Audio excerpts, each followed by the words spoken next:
There's a great, big, beautiful tomorrow, just a dream away. Hey, welcome back to City of Tomorrow. Maybe centered around not tall buildings and freeways, but airports. Greg Lindsay, co-author of Aerotropolis, The Way We'll Live Next. So airports are not something you just pick up and move. So does the city come to the airport or the airport comes to the city? Well, you know, traditionally we built our airports at the edges of cities, and we tried to banish them so we'd never have to see them again. They tried that here with DFW, Right. of course. And that was, of course, the moment that Dallas and Fort Worth grew into DFW. There was no such thing before the airport. Right. It was out on a prairie somewhere, and the reason was to keep the noise and the pollution, but also to allow for the growth so the airport could continue to expand. That was pretty visionary for its time and opened in 1974. Oh, absolutely. And it's one of the last two big airports that America ever built, that in Denver. And so they designed it that you could expand it forever. But even at that moment, you know, the Carpenter family started building Las Colinas, and we started seeing the rise of all the communities around there. So it's no accident. We like to think that we want to get as far away from the airport as possible, but really we end up moving towards it. Now, you're kind of suggesting this because it's so many people travel and they work around the clock because commerce is now around the world. A lot of people, the only time they get on an airplane is once or twice a year for vacation. Not everybody travels every week for business.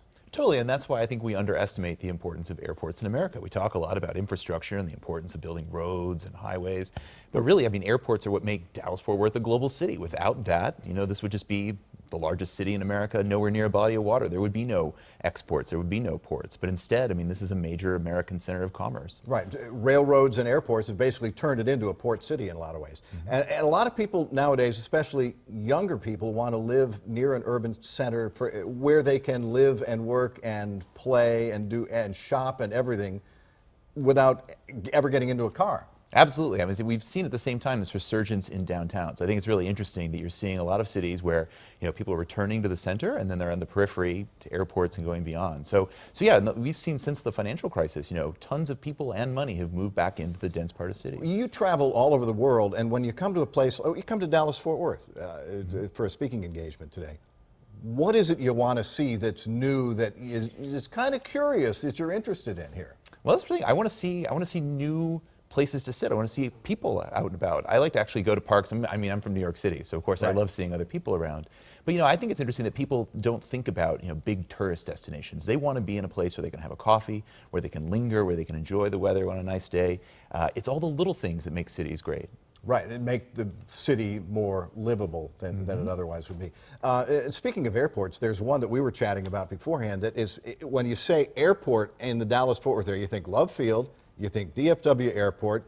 You don't think about this one out in the sticks of far north Fort Worth that is a major airport. Totally, and when we think about e-commerce, when we think about all those Amazon boxes that are coming to our doorstep, it's coming from places like Alliance. I think the reason we're seeing a decline in malls and traditional shopping and the rise of e-commerce is because we built places like Alliance instead, these huge infrastructures that could deliver things to us overnight and from anywhere. Absolutely. Thanks very much, Greg Lindsay, peering into the future in his book. It is called Aerotropolis, The Way We Will Live Next, and we have a link to his book on fox4news.com. Thanks a bunch. My pleasure. More to come on Good Day.